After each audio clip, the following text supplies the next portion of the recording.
जैसे ही ट्रेन रवाना होने को हुई, एक औरत और उसका पति एक ट्रंक लिए डिब्बे में घुस पड़े। दरवाजे के पास ही औरत तो बैठ गई, पर आदमी चिंतातुर खड़ा था।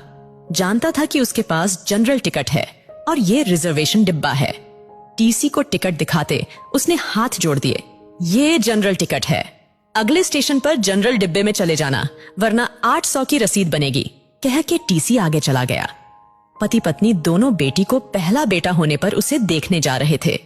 सेठ ने बड़ी मुश्किल से 2 दिन की छुट्टी और 700 रुपये एडवांस दिए थे। बीबी लोहे की पेटी के साथ जनरल बोगी में बहुत कोशिश की, पर घुस नहीं पाए। लाचार होकर स्लीपर क्लास में आ गए थे। साहब, बीबी और सामान के साथ जनरल डिब्बे में चढ़ नहीं सकते, हम यहीं कोने में खड़े रहेंगे, बड़ी मेहरबानी होगी।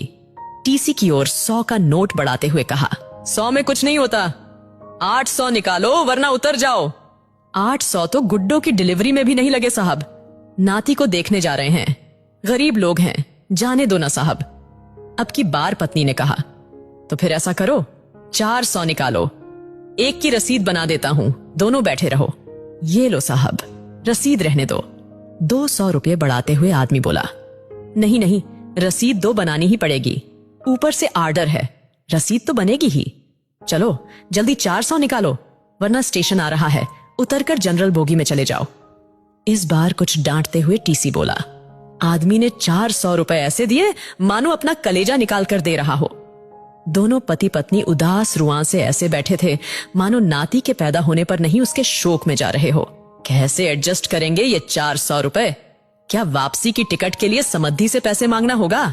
नहीं नहीं, आखिर में पति बोला, 100-150 तो मैं ज्यादा लाया ही था, गुड्डो के घर पैदल ही चलेंगे, शाम को खाना नहीं खाएंगे, 200 तो एडजस्ट हो गए, और हाँ, आते वक्त पैसेंजर से आएंगे, 100 रुपए बचेंगे, एक दिन जरूर ज्यादा लगेगा, सेठ भी चिल्लाएगा, मगर मुन्ने के लिए सब सह लूंगा, मगर फिर भी ये तो 300 ही हुए। ऐसा करते हैं, नाना नानी की तरफ से जो हम 100 देने वाले थे ना, अब दोनों मिलकर 100 देंगे, हम अलग थोड़े ही हैं, हो गए ना 400 एडजस्ट, पत्नी ने कहा, मगर मुन्ने में कम करना। और पति की आंख छलक पड़ी। मन क्यों भारी करते हो जी, गुड्डो जब मुन्ना को लेकर घर आएंगी तब 200 ज्यादा दे देंगे। कहते हुए उसकी आंख भी छलक उठी, फिर आंख पोंछते हुए बोली, अगर मुझे कहीं मोदी जी मिले तो कहूंगी, इतने पैसों की बुलेट ट्रेन चलाने के बजाय इतने पैसों से हर ट्रेन में 4-4 जनरल बोगी लगा दो, जिससे ना तो हम जैसों को टिकट होते हुए भी जलील होना पड़ेगा और ना ही हमारे मुन्ने के 100 रुपये कम हो। उसकी आंख फिर छलक पड़ी। अरे पगली, हम गरीब आदमी हैं, हमें वोट देने का तो अधिकार है, पर सलाह देने का नहीं, रो मत। विनम्र प्रार्थना है, जो भी इस कहानी को पढ़ चुका है उसे इस घटना से शायद ही इत्तेफाक हो, पर अगर ये कहानी शेयर करे, कॉपी पेस्ट करे, पर रुकने ना दे, शायद रेल मंत्रालय जनरल बोगी की भी परिस्थितियों को समझ सके। उसमें सफर करने वाला एक गरीब तबका है जिसका शोषण चिरकालीन से होता आया है। एक कोशिश परिवर्तन की ओर।